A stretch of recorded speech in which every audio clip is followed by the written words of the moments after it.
Sebagian besar dari kita pasti merasa aman-aman saja saat menghabiskan waktu scrolling media sosial, khususnya TikTok. Tapi, ada yang lebih dari itu. Kalau kita tahu dampak yang sebenarnya, mungkin cukup membuat kita berpikir ulang untuk berlama-lama scrolling TikTok. Ada perubahan yang terjadi di dalam otak kita akibat kebiasaan ini, yang akhirnya mempengaruhi kemampuan fokus dan berpikir kritis kita, dan yang pasti menurunkan fungsi kognitif di dalam otak. Kali ini, kita akan membahas apa yang terjadi pada perilaku manusia dan pada otak kita saat scrolling TikTok. Bagaimana algoritma merusak fokus kita? Lalu, apa solusinya?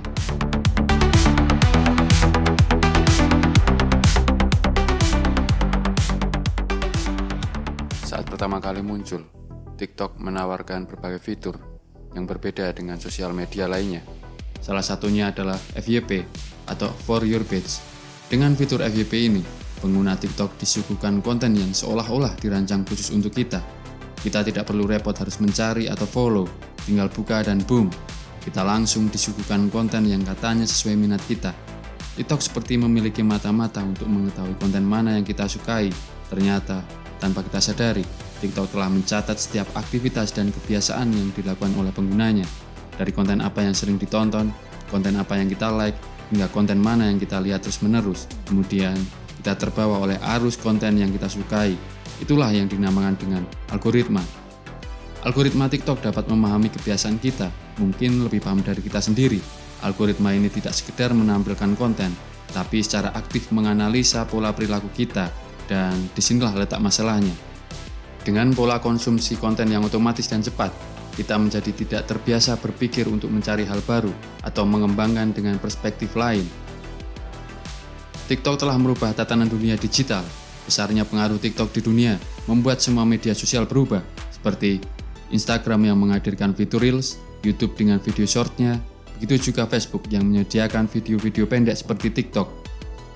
CEO TikTok mengatakan bahwa tujuan utama dari FYP adalah menciptakan pengalaman pengguna yang personal dan menyenangkan.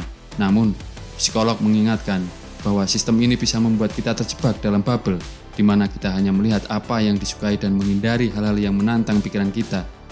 Seberapa sering kita membuka TikTok hanya untuk melihat satu video tapi berujung dengan menonton 20 video? Apa yang membuat kita tertarik meski sadar banyak waktu yang terbuang?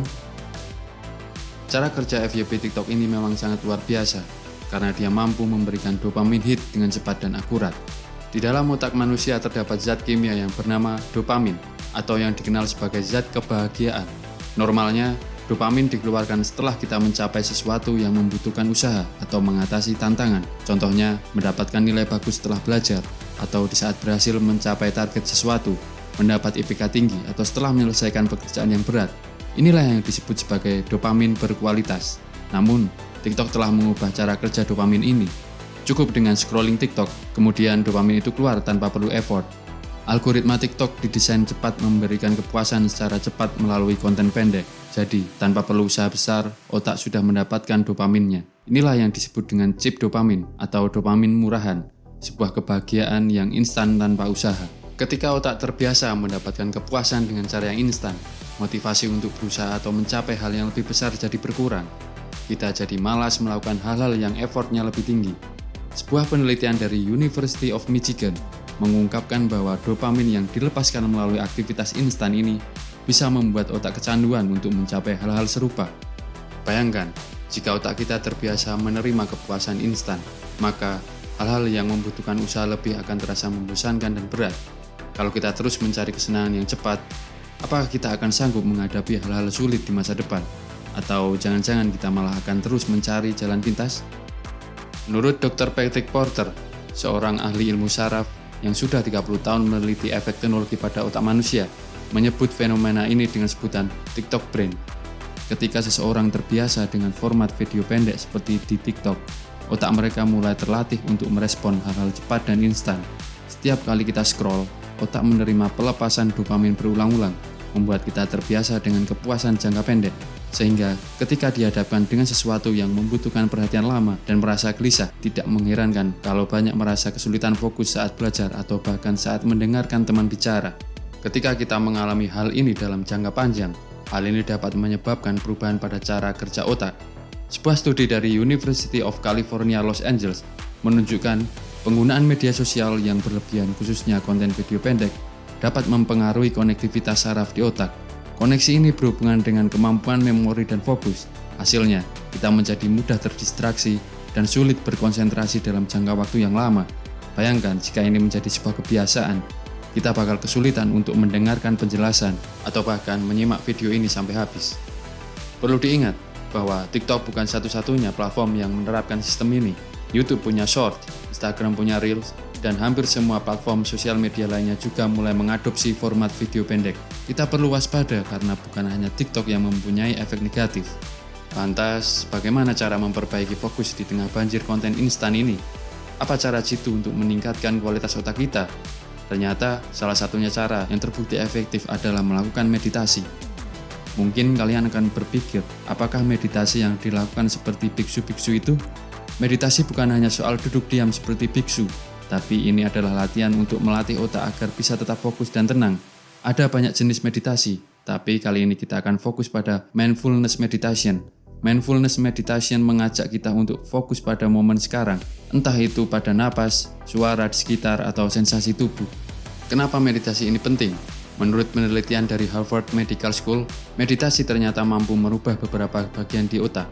Salah satu bagian yang terpengaruh adalah hipokampus, bagian otak yang berperan dalam memori dan pembelajaran.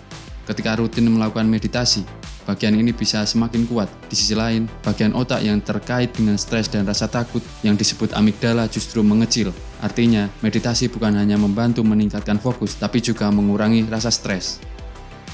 Cara meditasi sebenarnya sederhana. Mulailah dengan duduk dengan nyaman, lalu tentukan berapa lama atau durasi, semisal 5 atau 10 menit. Cobalah fokus pada nafas, rasakan setiap hembusan udara yang masuk dan keluar.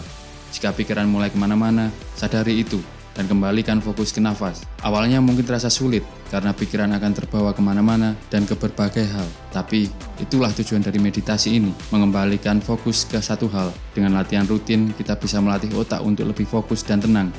Coba mulai lakukan 5 menit per hari, dan lakukan secara rutin. Perhatikan perbedaan dalam beberapa hari, bisa dipastikan dan bisa dijamin fokus kalian menjadi lebih tajam dan pikiran terasa lebih jernih. Ini bukan hanya untuk meningkatkan fokus saat belajar, tapi juga membantu dalam situasi lain yang membutuhkan perhatian penuh. Scrolling media sosial memang menyenangkan, tapi penting bagi kita untuk mengenali dampak-dampaknya. Sekarang, kita sudah tahu kenapa kebiasaan scrolling media sosial bisa berdampak buruk pada otak. Namun, ini bukan berarti kita harus berhenti total menggunakan media sosial. Kuncinya adalah kesabaran dan keseimbangan. Jangan biarkan dopamin murahan itu merusak fokus dan semangat kita untuk belajar dan berkembang. Setelah menonton video ini, coba luangkan 5 menit setiap hari untuk meditasi dan batasi penggunaan media sosial. Kualitas hidup dan kemampuan berpikir kritis kita akan meningkat jika kita mampu menjaga fokus dengan baik. Sampai di sini dulu pembahasan kita kali ini. Ingat, otak kita adalah aset paling berharga. Jangan biarkan kebiasaan kecil yang tidak kita sadari merusaknya.